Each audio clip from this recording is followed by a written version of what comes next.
So, yun, magandang umaga sa inyo mga sir. So, mayroon akong ipapakita sa inyo. Ito ay ginawa ko sa React plus Byte plus Tailwind CSS. So, ito ay design pa lamang, pero ipopost ko siya sa aking GitHub para ma-download nyo siya ng free. So, tara, ipapakita ko sa inyo kung ano tong aking ginawang design lamang. So, pwede nyo siyang gamitin sa inyong gagawin na project.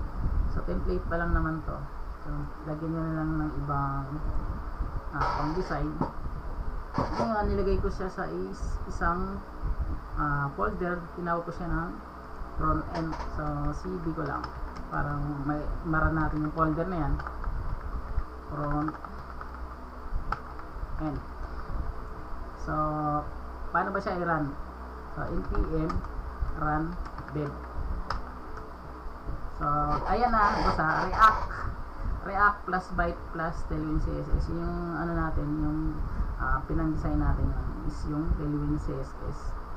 So, punta lang lamang kayo dito sa Tailwind CSS. So, basa-basa na yung document. So, yan, component or start. Yan. Yan, meron naman siyang mga kung paano gamitin to. Simple documentation. So, ayan. So, ayan. I-scroll nyo na, basa-basa lang kayo dito. So, maganda rin naman siya pang design. So, si Tailwind CSS. Ayan. Ayan. May mga sample siya. Doc. So, ito. Ayan. Ayan. Punta lang kayo dito. Basa-basahin nyo na yung Tailwind CSS na yan. Maganda siya gamitin din. So, ayan yung gamit natin. So, ayan na, i-run na natin. Click ko lang tong local, yung local 5173 para mag-run yung ating ginawa. So, ito yung itsura ng aking ginawang evacuation center management system. So, design pa lang yan. Pwede nyo siyang dugtungan. Pero may login naman siya, mga sir. Ayan, meron siyang login. So, sa contact, wala pa.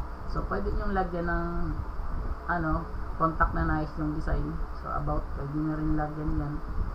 Pinuti ko lang muna sa kayo. Sa home. So, babalik yan dito. So, wala kasi akong naisip na gawing design. So, para unique, walang katulad na nakaumay kasi para pang ulit-ulit na lang nakikita natin system. Kaya gumawa ko ng evacuation center management system. Gamit yung React Byte plus Tailwind CSS. So, ito.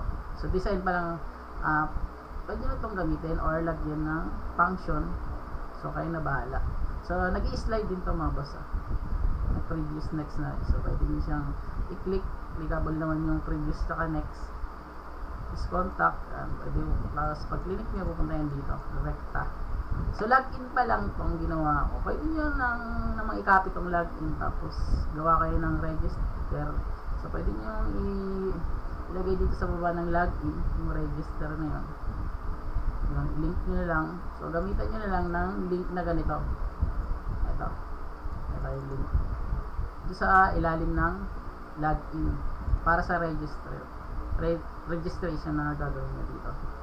So, yan. So, bali, ito pala yung ating ginawa. So, nasa loob siya ng SRC na folder sa component. So, dito nakikita yung about, contact, home, login na bar. So, ayan. Yung na bar natin.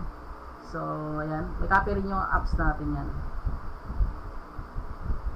Wait lang. So, ayun yung ating hanapin natin yung isa. So, wait lang. Hanapin natin yung isa natin na bar link. So, ito pala yung sinabi natin. Ito yung may copy. Yung home, about, contact us. So, same dapat yan. Yung mga spelling yan dito sa ating navbar. So, dito. So, connected siya para dito sa mga nililink natin. So, ayan boss. Pwede nyo itong gamitin. Sana magustuhan nyo itong aking ginawa. So, pwede nyo gawin ng function to. Kasi React Byte naman to. Pwede nyo